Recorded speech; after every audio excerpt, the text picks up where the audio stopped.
મહેસાણા જિલ્લાના વિસનગર શહેરના ગાયત્રી મંદિરથી ડૉક્ટર મહિપતભાઈના દવાખાના સુધી બની રહેલ આરસીસી રોડ છે, તેની કામગીરી યોગ્ય રીતે નહીં થતાં સ્થાનિક રહીશોમાં ભારે આક્રોશ જોવા મળી રહ્યો હતો અને આ બાબતે વિસ્તારમાં રહેતા રહીશોએ આ રોડની કામગીરી બંધ કરવાની ચીમકી ઉચ્ચારતા તંત્ર દોડતું થઈ ગયું છે।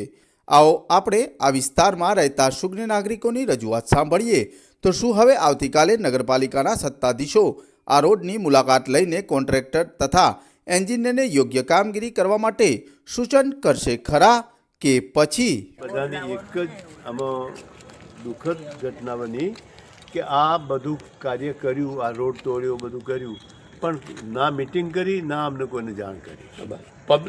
પબ્લિકને પહેલું મહત્વની વાત એ હતી કે નીચે જે પાઇપો નાખી છે ને અંદર માણસ આમ ચાલતો ઢીંચણે થઈને જાય એટલી મોટી પાઇપો, અહીં એ કયો દરિયાનો પાણી આવવાનો હતો કે આટલી મોટી પાઇપો અહીં નાખવાની જરૂર હતી? પછી આ રોડમાં કદી ભલીવાર આવવાનો જ નથી, ખ્યાલ આવ્યો? અને બીજું, આખા વિસનગરમાં જેટલી સોસાયટીઓ અને જેટલા રસ્તા છે ત્યાં આખો દિવસ સફાઈ કામદારો વાળતી હોય છે બહેનો, અમારા ત્યાં વાળવા કોઈ આવતું નથી। હવે વાસ્તવમાં આ જ્યારે અગાઉ પેલો જાહેર રોડ બન્યો હતો રબારીવાસમાં થઈને જવાનો 60 ફૂટ એ મેઇન હતો, સરકારના રૂપિયે બનાવેલો હતો અને હમણાં અમારા ભાઈએ વાત કરી તો વાહનો ત્યાં કોઈ જતા જ નથી। આખા જે અંબાજીથી મોડીને કોઈ પણ વ્હીકલ આવે, નાનું વ્હીકલ એકલા ખટારા નથી આવતા, તો એ બધા જ અહીં થઈને જાય છે। અમારે આ રોડ ક્રોસ કરીને અહીં સામે જવું હોય ને તો અમારે 2-5 મિનિટ તો ઊભું જ રહેવું પડે। અને અમે ત્યારે બરાબર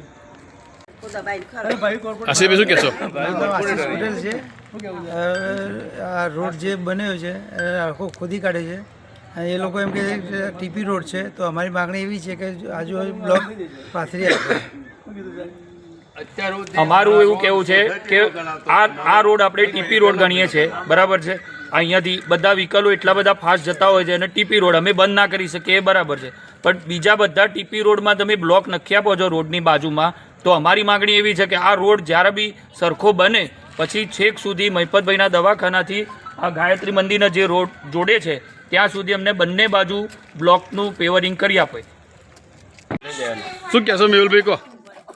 બસ અમારે એક આ રોડ જે બનાવ્યો છે એમાં અમને કામ બરાબર લાગતું નથી અને જે પીસીસી કર્યું છે એની નીચે પહેલાં ગટરની લાઈન નાખી હતી, એટલે વરસાદી પાણી ભરાતું હતું, એની લાઈન છે કે આ બાજુ મહિપતભાઈના દવાખાના સુધી લઈ જવાની હતી, એ પાઇપો તો નખાઈ ગઈ પણ પછી એને સરખું પુરાણ નથી કર્યું। હવે આરસીસી રોડ આવશે તો એ આરસીસી રોડ આખો વરસાદના હિસાબે દબાઈ જશે, તો અમારું એટલી માગણી છે કે પહેલાં આને સરખું દબાવો અને ગટરો ક્લીન કરાવો અને પછી એનું કામ આગળ કરો।